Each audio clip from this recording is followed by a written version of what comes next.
वहिनी आणि पंकजाताईंचं बोलणं झालं होतं असं संतोष देशमुखांचे बंधू धनंजय देशमुख यांनी सांगितलंय।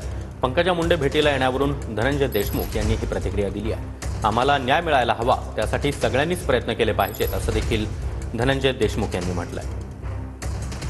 आपल्यासोबत संतोष देशमुख यांचे बंधू धनंजय देशमुख आहेत। आपण जे त्यात लॉंग मार्चमध्ये सहभागी होणार आहात अशी माहिती आहे। लॉंग मार्चला सहभाग नोंदवायचा आहे, हे सगळं आहे, पण आज जाणार आहेत का उद्या हे नक्की नाही। उद्या पण एक मोर्चा आहे, पण आम्ही सहभाग नोंदवणार आहे, जाणार आहे।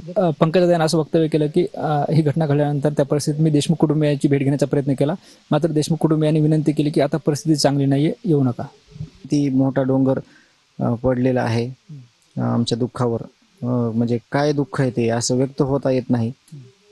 त्या जी घटना घडली आहे त्याबद्दल पंकजाताई ज्या बोललेल्या आहेत ते वहिनी आणि त्यांच्यामध्ये बोलणं झालं होतं, पण आमची अपेक्षा आहे यामध्ये न्याय मिळण्यासाठी एका व्यक्तीला काय करता आलं पाहिजे, काय केलं पाहिजे हे महत्त्वाचं आहे।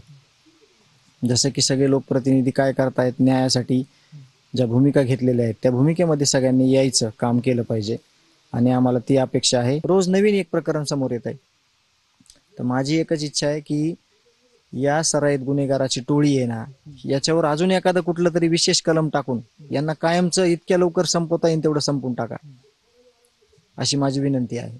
कॅमेरा पर्सन आपासाहेब मोहरकर सह ज्ञानेश्वर लोंढे, TV9 मराठी, मसाजोग, बीड।